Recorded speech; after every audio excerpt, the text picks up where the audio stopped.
What would you do if a starving baby lion, too weak to stand, too desperate to fear you, stole the only meal you had left? In the middle of the African savannah, most people would chase it off, maybe even fight to survive. But when Elias Okoye watched that fragile cub limp away without taking a single bite, he sensed something was terribly wrong. What the cub was leading him to, hidden beyond the thorny acacia trees, would shatter him and change his life forever. Before we dive in, let us know where you're watching from. Stay with me, because this story will break your heart in ways you never saw coming. The late afternoon sun hung low over the edge of Savo East, burning red like a molten coin pressed against the sky. Its heat spilled across the savannah in waves, turning the cracked earth into a mosaic of sun-baked plates. The wind, if it could still be called wind, swept across the plains in hot, dry breaths, lifting ribbons of red dust into swirling coils that stung any exposed skin like 1,000 tiny blades. Not a single gazelle dotted the horizon. Not a vulture circled overhead. Even the shadows seemed to shrink beneath the intensity of the heat. The savannah felt deserted, held in a strange, breathless stillness. A living desert. A predator waiting under the sun. Elias Okoye stepped back from the raised hood of his Land Rover, the engine clicking angrily as it cooled. He wiped a sleeve across his forehead, smearing a line of dust with sweat. The metal beneath his hand was scorching enough to raise a welt. "I can't believe this," he muttered under his breath. For 40 long minutes he had tried everything, tightening clamps, checking the fuel line, attempting to patch the cracked coolant hose with strips of cloth. But the radiator had boiled itself dry, and the engine had choked out its last breath on the edge of one of the most unforgiving landscapes in Africa. No amount of will or training could coax life back into it. Elias stepped away from the vehicle, suddenly aware of how loud his heartbeat sounded in the oppressive silence. Out here, water was worth more than bullets, and he had only a few mouthfuls left sloshing weakly inside his canteen. His lips were cracked. His tongue felt too large for his mouth. Every breath tasted like dust. He reached into the canvas pocket on the passenger seat and pulled out the only food he had left, a single strip of dried meat, hard as bone, wrapped neatly in cloth. His one last ration, he had joked earlier that morning. It didn't feel like a joke now. He stood beside the Jeep, staring across the empty landscape. It wasn't the first time he had been stranded in the bush, but it was the first time he stood there as a man who no longer believed he was meant to save anything. There was a time when Elias wore the uniform of Kenya Wildlife Service. When he walked these lands with pride, when he believed he had a duty to protect every living creature that called Savo home. Those days died with his partner shot by a poacher when they tried to rescue a herd of elephants caught in crude wire snares. Elias still heard the gunshot in his dreams, sharp and final, like a door slamming shut inside his life. After that, he left the service. He left everything. He came to the outer villages, where he could fix fences, dig wells, plant maize, and pretend that Savo, his once beloved savannah, no longer spoke to him. But here he was again, stranded in its vastness, with only a sliver of meat between him and starvation. He exhaled slowly, peeling open the cloth around the ration. Just as he lifted the meat toward his lips, a faint, rustling sound brushed across the ground behind him. It wasn't the heavy shuffle of a buffalo, nor the uneven scrape of a wounded elephant. Too light for a hyena, too soft for the cautious feet of a leopard. It was something small. Elias turned. At first, the blur in the heat haze looked like a flicker of smoke. Then it wavered into shape, 4 trembling legs beneath a small, frail body. A cub. A lion cub no older than 4 months, stumbling toward him with a grim determination that didn't fit its size. Its ribs jutted sharply beneath sun-bleached fur. Patches of its coat were matted with dust and sweat, the left shoulder marred by a raw scrape that had dried into a crust of dark brown. Its eyes should have been bright, golden, curious. Instead, they were cloudy, dimmed by hunger, exhaustion, and something else. Something like despair. Yet even with its fragile frame and trembling knees, the cub's gaze didn't waver. It didn't fear him. It didn't hesitate. It simply saw what he held in his hand and lunged. For a creature so weak it moved with startling speed. Before Elias even registered the motion, the cub clamped its small jaws around his strip of meat and tore it from his fingers. Hey! He barked, instinct kicking in before sense. His hand flew to the holster at his hip. With a motion born from years of training, he drew his pistol, thumbed back the hammer, and froze. The cub spun toward him, bracing itself clumsily. It expelled a sound meant to be a threatening growl, no doubt, but what came out was a thin, quivering rasp. A sound not of aggression, but of a creature refusing to give up, though its strength had almost run out. That frail, broken sound struck Elias harder than any roar. He lowered the gun. The cub, panting, stepped backward several paces. Elias expected it to drop immediately to the ground and devour the meat. A starving animal should have ripped into the ration with desperate abandonment. But the cub didn't eat it. It shifted the meat awkwardly in its jaws, gripping it not in hunger, but in transport, and turned away. "What?" Elias whispered. The cub limped forward, dragging its left paw, leaving uneven prints in the dust. It moved toward the thorny line of Guy bushes, glancing over its shoulder every few steps. Not fearful. Checking, inviting. The realization hit him like a blow. It's carrying the meat somewhere else. Elias felt the dryness in his throat intensify. His body screamed at him to sit in the Jeep's shallow shadow, conserve strength, protect the little water he had left. He told himself he should stay put. He told himself that following a lion cub into the bush was suicide. He had seen too many rangers mauled because they assumed a cub meant no danger. A mother lion, even injured, could kill a man before he ever lifted his gun. And if not a lioness, poachers. They were far more lethal. Elias took a step back toward the Jeep. Then another.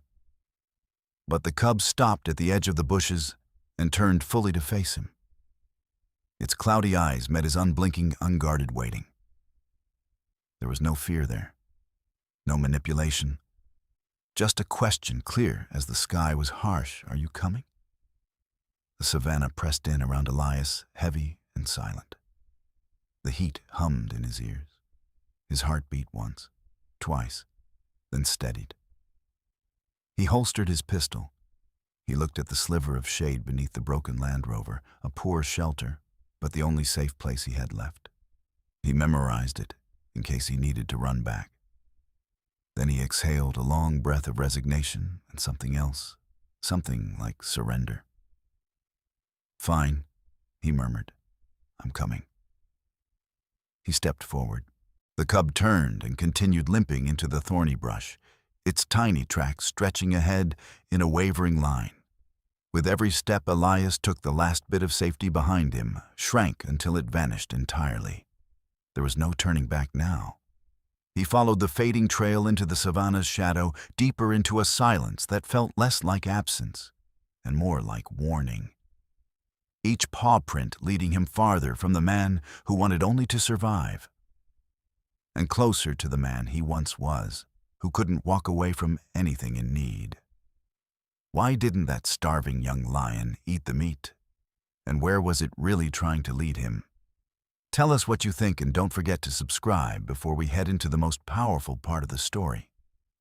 Elias followed the cub, deeper into the scattered shadows of the savannah, and with every step the air grew heavier, stranger. There was a tension to the land, a kind of stillness that did not belong in Tsavo. Normally, the bush rustled with hidden lifebirds, clicking within the acacia canopies, insects buzzing in heated clouds, the distant calls of antelope drifting on the wind. But here, Everything was silent. The kind of silence that did not simply happen. It spread. Like fear. Elias slowed, scanning the horizon out of old habit. His years as a ranger had sharpened instincts he thought he'd buried. His senses whispered the same warning. Something drove the animals away. Something violent, something recent. A few meters ahead, the cub paused, its tiny body momentarily swallowed by a patch of shadow, then limped onward. Elias followed until a glint of metal in the dust caught his eye. He knelt. A spent rifle cartridge lay on the ground, the brass still bright, barely kissed by dust. A hunter's bullet. Not for legal culling. Not for protection. This was the calling card of a poacher. Elias closed his fist around the cartridge. His jaw clenched, and for a moment he felt that old familiar anger pulsing beneath his ribs, the anger he had tried so hard to abandon. A few strides further, the ground revealed another clue. Tire tracks cut deep and erratic, as though the driver had fled quickly. The tracks bent north toward an area notorious for illegal hunting. Putting these signs together, a picture formed in Elias's mind, one he wished he could unsee. A chase, a struggle, and something wounded fleeing into the thorns. The cub led him toward a cluster of kyogai bushes. There, beside the thorny tangle, buzzards should have been feeding. But even the scavengers had kept away. Instead, what Elias found was the torn carcass of a hyena, ripped open, abandoned, uneaten. Hyenas didn't die easily, and they certainly weren't killed unless the predator was desperate or injured beyond reason. Elias crouched beside it. The smell of blood mixed with a faint acrid sting of gunpowder still hung on the wind. The cub slipped through the thorny brush ahead, and in a blink vanished into a pocket of shadow. Elias pushed aside a branch and stepped through. The world dimmed. The temperature dipped. Even the wind seemed unwilling to enter. And then he saw her. Beneath the sprawling base of an old acacia tree lay a lioness, her tawny fur dulled by layers of dust and blood. She was positioned on her side, one forepaw stretched awkwardly before her, her massive body rising and falling in shallow, uneven breaths. Her right shoulder was matted with dried blood, the fur torn where a bullet had grazed or perhaps penetrated her muscle. Once she had been a force of nature, a queen of the grasslands. Now she trembled weakly beneath the fading light. The cub padded toward her and gently dropped the stolen strip of dried meat near her nose. There was no playfulness, no eagerness, none of the mischief typical of young lions. Only devotion. Elias watched as the lioness stirred, lifting her head by barely an inch. Her muzzle touched the meat lips, parting in effort, but she couldn't bite. The strength simply wasn't there anymore. The cub let out a sound so small, so heartbreakingly soft, that Elias felt it in his bones. Part cry, part plea, a child's desperation. It nudged its mother's cheek with its head, trying again and again, as if urging her to eat, to stand, to live. And in that moment, the truth struck Elias. With brutal clarity, the cub hadn't stolen the meat for itself. It had stolen it for her. A starving child had chosen to save its mother. Elias stood frozen, throat tight. Something inside him shifted, something he had long believed was dead. The cub's instinctive loyalty, its courage, its refusal to abandon hope. It stirred something deep and painful in him. A faint sound drifted on the wind, a low, ugly cackle. Elias spun toward the horizon, the laughter of hyenas, predators, of opportunity experts at sensing weakness. And they had caught the scent of dying lions. Shadows moved between the scrub a few hundred meters away. One hyena, then another. Snouts lifted to test the air. Their movements grew more confident as they closed the distance. The lioness couldn't fight. The cub wouldn't stand a chance. And Elias, he didn't know if he had enough water energy or ammunition to drive them away for long. He faced a terrible equation. If he left, they'd be torn apart before dawn. If he stayed, he might not survive either. Not from teeth, but from bullets. Because where wounded lions were found, poachers were never far behind. He felt the trembling of an old memory the day his partner fell. The guilt. The helplessness. The vow to never again stand between death and a wild animal. But as he looked at the cub pressing itself against its mother's flank, using its tiny body as a shield, something inside him hardened. Elias unslung his rifle. Not to hunt, not to kill, to protect. He backed away just long enough to reach the Land Rover.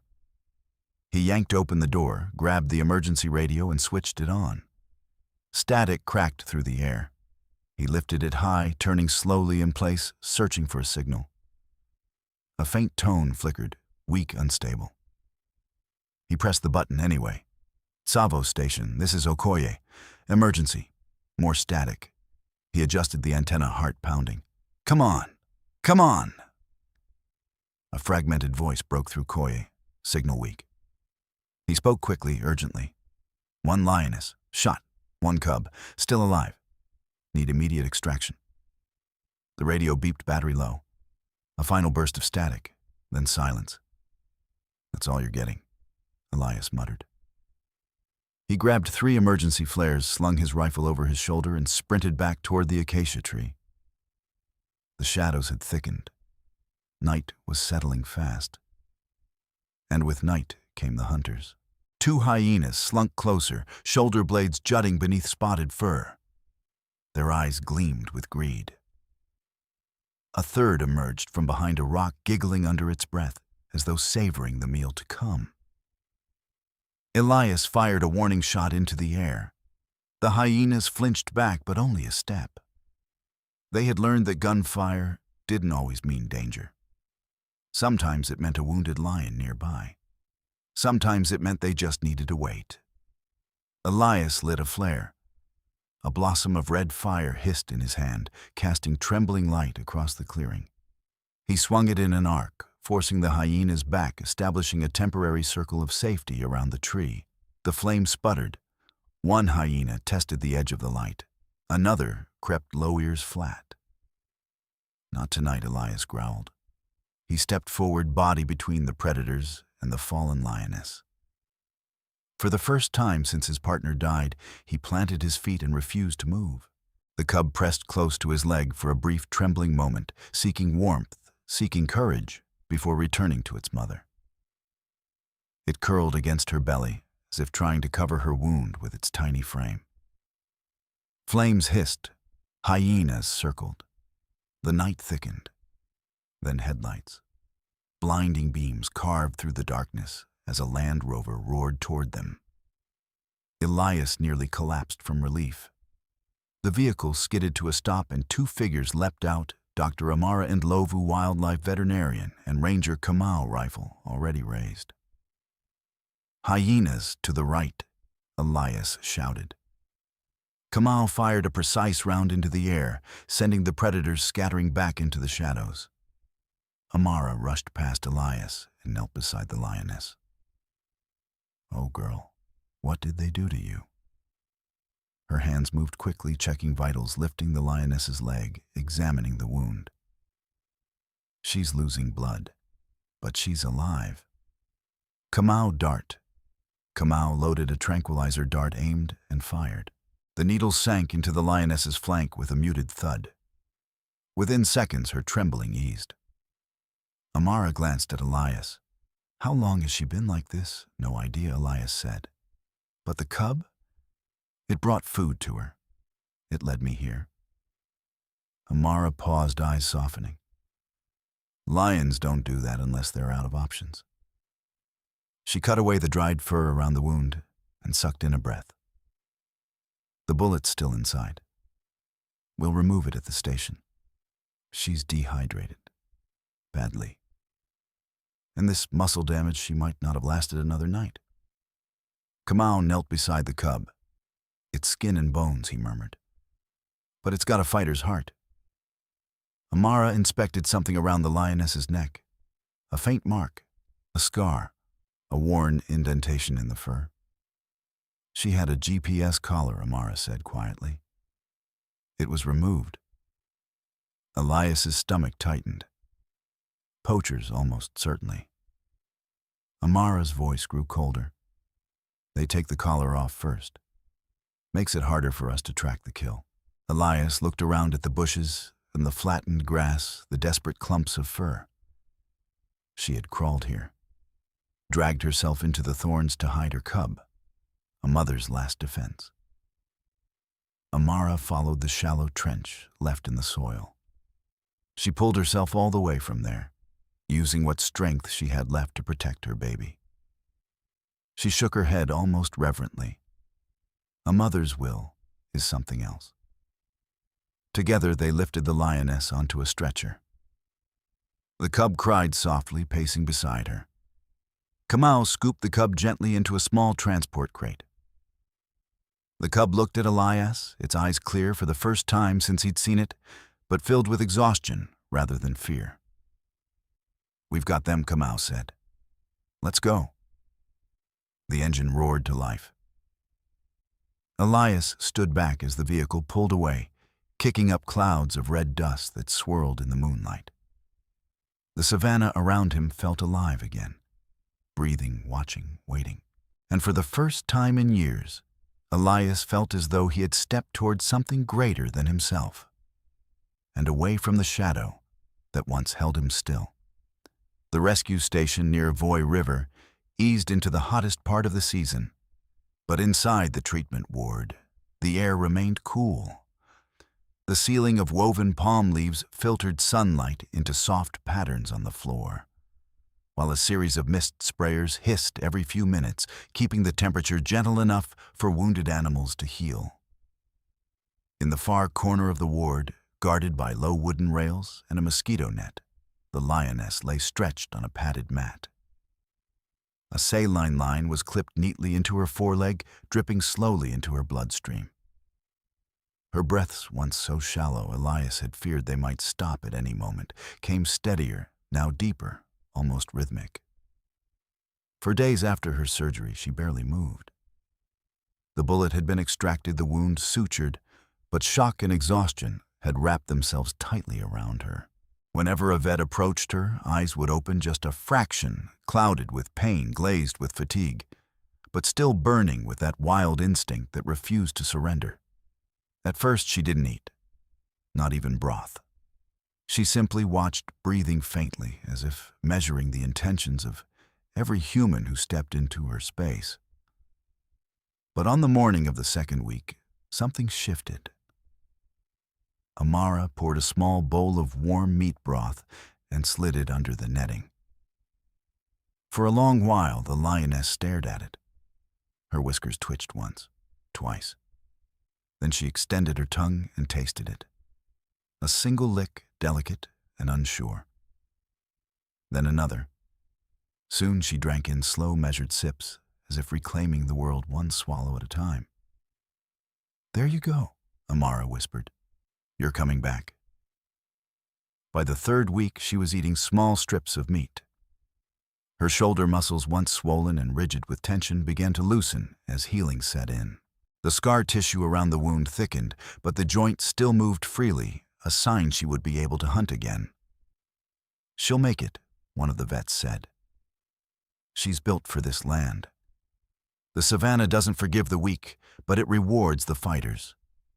Outside, the world remained harsh and bright. But inside the ward, every rising breath of the lioness felt like a victory. Meanwhile, in the adjacent enclosure, the cub transformed. Gone was the thin, trembling creature Elias had found dragging its paw across the dust. Its ribs were no longer visible beneath its fur, and its coat, once patchy and sun-scorched, had taken on a golden sheen again. A spark had returned to its eyes. It was moved into a semi-wild training compound, a fenced, grassy stretch of land fitted with thorn bushes, termite mounds, scattered rocks, and shaded hiding spots, its own miniature savannah. This was where the staff would test the cub's instincts, strengthen its body, and teach it how to be what it was always meant to become. Every morning, Elias watched from outside the fence as the cub learned to stalk. At first, it stumbled comically, leaping too soon or tripping over its own paws in excitement. A released quail would flutter 2 steps away before the cub darted too late to pounce on empty air. It would sit afterward with a baffled expression, as though offended by physics. But the vets taught patiently. They hid meat under logs. They released small rodents for brief chase sessions. They encouraged the cub to crawl low and silent before launching its attack. Each week the cub grew stronger, faster, more precise. By the end of the first month, its pounces landed with the certainty of a young predator that finally understood its place in the world. "He'll survive out there," one caretaker said proudly. "He will," Elias murmured. The cub occasionally noticed Elias watching. Sometimes it would pause mid-stalk, look at him for a long moment, then turn away, not approaching, not seeking affection, simply acknowledging him from a distance. The distance meant everything. The cub was still wild, still whole. That was the only way it should be. Elias had come to the rescue station for one reason: to know whether the lioness survived. But after that first day, he returned the next, and the next, and the next. He swept dirt from the walkways, repaired broken fence panels, cleaned storage sheds, checked water troughs, moved crates, carried supplies. He didn't ask for payment. He didn't ask for thanks. He just worked quiet, steady, consistent. He followed 3 rules. He never touched the cub. He never fed it by hand. He never stepped inside its enclosure. He preserved its wildness, even as he cared about its survival. Some days he barely spoke. Some days he wound up sitting on a bench near the lioness's ward, long after his tasks were finished, lost in the soft hum of cicadas and the warm air drifting from the savannah. After weeks of silence, Amara finally said to him, "You know, most people avoid coming back to a place like this once they've seen what you saw." Elias turned the wrench in his hand slowly. "I'm not sure I had anywhere else to go." She studied him for a moment. "Sometimes," she said gently, "saving something helps save what we've lost in ourselves." Elias didn't answer, but he carried those words with him the rest of the day. For the first time in years, he felt, if not whole, then perhaps on the path toward becoming someone again. 2 months after the rescue, the rains came. A storm rolled through Tsavo during the night, pounding the earth with heavy drops that soaked deep into the soil. By dawn, the savannah awoke. Renewed blades of fresh green grass broke through the mud, and the air shimmered with the scent of cracked earth being reborn. It was release day. Elias, Amara, and Kamau loaded the transport crates onto the back of a Land Rover. They drove far east, close to the lioness's territory, but far from the area where poachers had been spotted. The land was open here, rolling softly beneath the morning sun. "Perfect place," Kamau said. "Plenty of prey, good cover, fresh water runoff from the rains." They placed the crates in a wide clearing. Amara knelt beside the lioness's cage. "Easy now," she murmured as she slid the latch open. The door lifted. For a heartbeat, nothing moved. Then the lioness stepped out slowly, deliberately, her muscles shifting beneath her fur. She sniffed the moist air, swiveled her ears to catch distant sounds, and surveyed the world that had once nearly killed her. The cub stepped out beside her. Its coat glowed beneath the golden light. Its posture was confident, no longer timid, no longer lost. Together, they walked several paces into the tall grass. Then they stopped. The lioness turned back. Her gaze swept over Amara, Kamau, then finally landed on Elias. Not tame, not grateful, not beholden, just aware. a silent acknowledgement between two survivors. Then she turned away, and with the cub close at her flank, she slipped into the shimmering savannah, two golden silhouettes dissolving into a world vast enough to hold them both. Elias stood for a long time listening as their footsteps faded into the wind. Weeks passed before Elias returned to the place where his own journey had begun, the stretch of land where his Land Rover had broken down, where the heat had almost beaten him, and where a starving cub had stolen the only meal he had left. The air was cooler now, the grass greener, the earth soft beneath his boots. He stepped from his jeep and took in a long, slow breath. The savannah felt different, not kinder, not safer, but no longer empty. He walked a few meters before noticing them. Footprints. In the damp soil were two sets of tracks, one large deep, steady the stride of a grown lioness. One small lighter, still learning its weight, the tracks of her cub. They moved side by side, cutting a graceful line across the clearing. Elias crouched to study them. He traced a finger over the smaller prints. Just before the tracks disappeared into the thicker grass, the cub's prints shifted, turning slightly toward the spot where Elias now stood, as though the animal had paused there, as though it had looked back. For what recognition, curiosity? A memory too faint to name? He didn't know. He didn't need to know. Elias rose, staring across the open plains, the fresh wind brushing against his face. "I see you," he said softly. The words drifted on the breeze, swallowed by savanna grass that bent and shimmered under the rising sun. But something in the air felt warmer, lighter, as though the land itself had exhaled with him. And for the first time since the day his partner died, Elias did not feel alone in this vast, unforgiving wilderness. Time moved on. The rains came and went, flooding lowlands and carving new channels into the red earth. Now, after the wet season, Tsavo East unfurled in rich shades of green. Grass rolled across the plains like a soft ocean. Herds moved again, impala, zebra, buffalo, pouring toward fresh waterholes that sparkled beneath the sun. From the outside, everything looked perfect, alive, healed. But the savannah, Elias knew, always carried more than one truth. Back at the rescue station, the trap cameras began to send back images that didn't fit the peaceful picture. A shadow of a man, carrying a rifle, caught at the edge of a waterhole. At 2 a.m., a pickup truck with no license plates, headlights off, idling near a game trail. An audio clip captured by one of the devices, the unmistakable rattle of a diesel engine moving where no tourist vehicle should be. Then the animals began to change. On the monitors, the usual traffic of antelope and zebra at certain pans dropped off sharply. Particular glades that had once been busy with grazers turned strangely quiet. The same kind of quiet Elias had followed once before. Back at his small cabin near the boundary of the park, Elias noticed something else.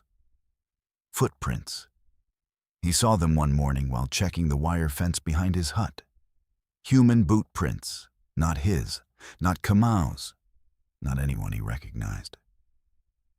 Beside one of the posts lay the crushed stub of a cigarette, one of those harsh foreign brands popular with men who prided themselves on being outside the law. A crushed aluminum can lay half hidden in the grass near the stream, a fancy imported mineral water no one from the nearby villages could afford. Elias stood very still. His heart sped up not from exertion, but from recognition. His chest tightened the way it had the day his partner died, a band of old fear wrapping around his lungs.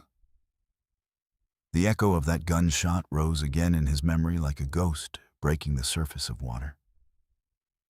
He could almost hear his friend's last cough. "See the blood in the dust. The ones who shot the lioness," he murmured. "They're back." At the weekly briefing, Kamau confirmed his suspicions. We found fresh tire tracks on the northeast access road, the ranger said, tapping maps spread across the table. Not from any registered vehicle. And someone shot a buffalo clean kill, then left the carcass. Didn't take the horns, the meat, Elias asked. No. Something scared them off mid-job. Amara crossed her arms, eyes hard. So we've got at least 3 individuals with rifles moving at night, testing the boundaries. Looking for a big score, Kamau added grimly. Elephants, rhinos, maybe lions for bone trade. Elias felt the room tilt slightly. Every cell in his body told him to walk out, to go back to his quiet cabin, to let the new generation handle it.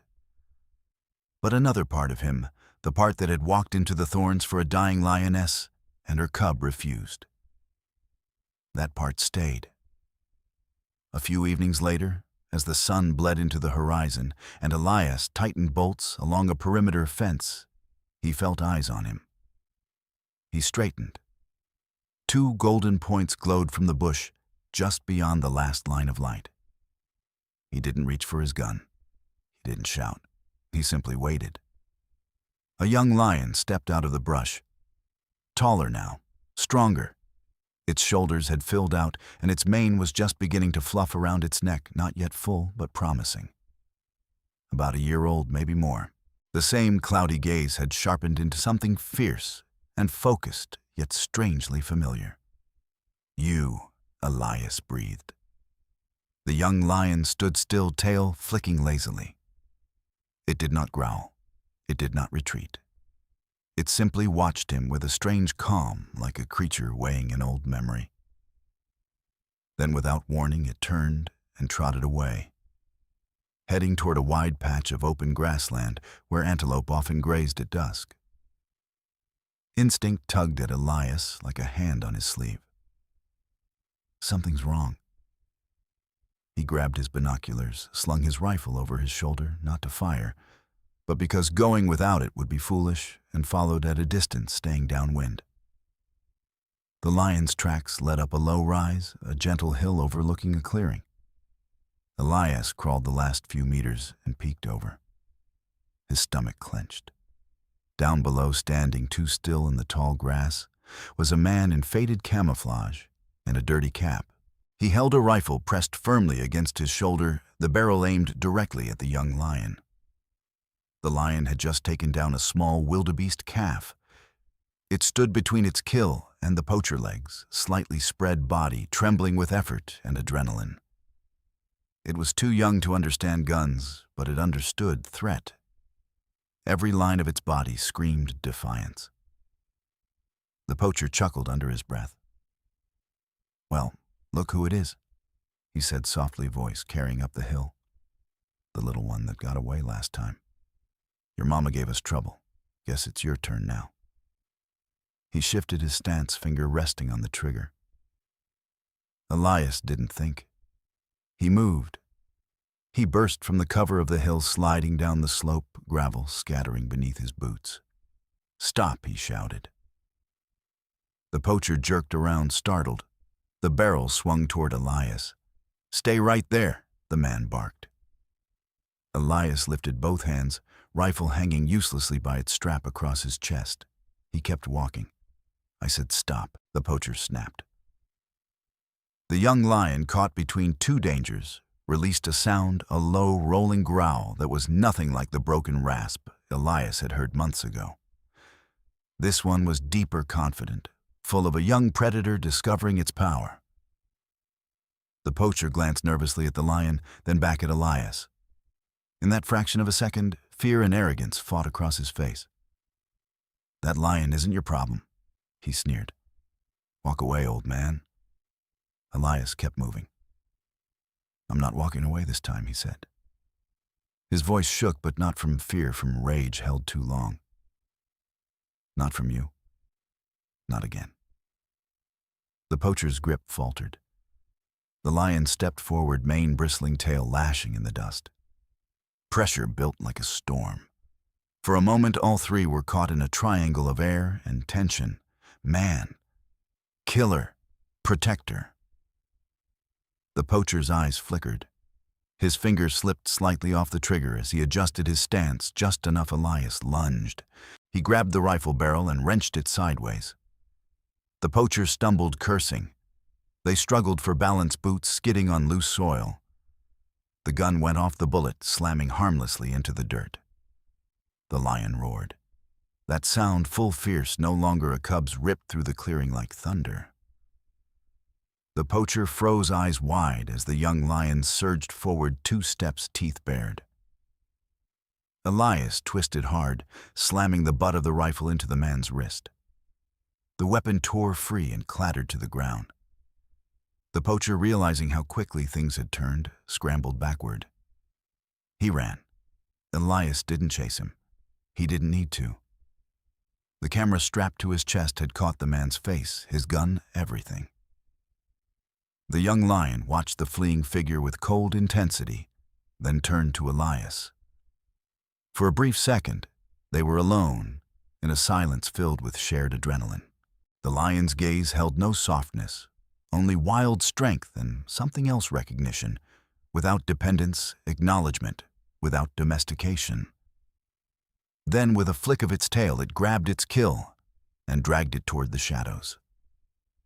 By the time Kamau and the patrol team arrived, responding to Elias's emergency call, night had almost swallowed the clearing.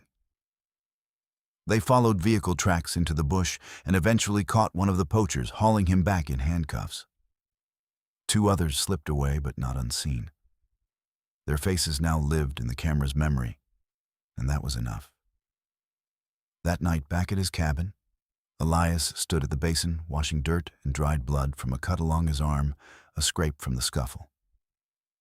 It stung, but it felt oddly clean, like an old wound reopening just long enough to heal correctly this time. He stared at his reflection in the dark window. "The savannah doesn't just need protectors," he murmured. "It chooses them." For the first time in years, he didn't see a man who had walked away from his duty. He saw someone who had turned back. The dry season crept in slowly, like a quiet rumor. The grasses of Tsavo faded from bright green to sunburned gold. Waterholes shrank, forcing animals to cluster closer, sharing shrinking rings of muddy water. On the trap cameras, new patterns emerged. A particular lioness began to appear in multiple frames. She moved with a measured confidence, flanked by 3 other females. Together, they patrolled a stretch of land near the boundary, a hunting pride, marking their territory, reclaiming the savannah as it shifted under the harsh sky. Amara studied the images and smiled. "It's her," she told Elias. "She's leading a small pride now." In some clips, another figure appeared at the edge of the frame, a lanky young male, his mane still growing, his movements more solitary. He hunted often on his own, chasing down impala and warthogs, with increasing success. "That one you know very well," Amara added. Elias didn't need her to say it. He knew. One cool morning, Elias stepped out of his cabin and stopped dead in his tracks. Lying in the dust a few meters away was the body of a young gazelle. Its throat bore the clean marks of a lion's bite, but most of the meat remained untouched. The kill was not dragged off. It had been left there as though deliberately placed. He stood over it in stunned silence. "Did you?" "Bring me a gift," he muttered, almost amused by the absurdity of the thought. A few weeks later, it happened again. This time, an impala fawn lay near the fence line of the rescue station. Again, only minimal meat had been taken. Again, lion tracks, smaller rounders still growing, circled the spot before disappearing into the bush. Elias and Kamau examined the scene. "Not a scavenger," Kamau said. "Too clean, too fresh. Not a hyena." Elias agreed. "They don't leave this much behind." He looked at the tracks. One said always the same size. Not the lioness. The younger one. In the wild, food left on another's doorstep could mean many things. A warning, a message, a claim, or a way of saying we know you're here. We accept you nearby. Elias chuckled under his breath, feeling something warm uncurl in his chest. Well, he said softly, you're welcome too. One late afternoon, as the sun slipped toward the horizon and painted the sky in streaks of orange and purple, Elias saw them. Two silhouettes stood on a low ridge beyond his cabin. One larger, steady, unmistakably a matured lioness. The other taller than before, the shoulder's strong mane now a noticeable halo around his neck. They stood together, side by side, looking down at the small human structure below. Elias stepped outside, wiping his hands on his trousers. He didn't reach for his gun. He didn't shout or wave his arms. He simply walked a few steps into the open and faced them. The breeze carried the scent of dust and sun-warmed fur. The lioness lifted her head and released a low, almost conversational rumble. Not a roar. Not a threat. A statement of presence. The young lion held Elias's gaze for a long time. The distance between them remained, but something within it had changed. Respect, Elias thought. Not ownership, not friendship, but mutual understanding. After a long, measured pause, the lioness turned away. The young male followed, and together they disappeared beyond the ridge, swallowed once more by the tall grass and shadow. Days later, the savannah reminded them all that it remained wild above all else. One night, a shout echoed through the rescue station, someone yelling about the livestock pen. Elias and Kamau grabbed their rifles and rushed toward the noise. They found chaos at the far edge of the compound. A large old buffalo, maddened by age or drought, had been driven close to the fence line by a hunting pride. In its confusion, it had turned and charged toward the station instead of away. The buffalo's massive horns had smashed a portion of the outer fence, sending splinters of wood and dust flying. Nearby, two lionesses circled cautiously, one of them limping slightly. The young lion stood at an angle, sides heaving.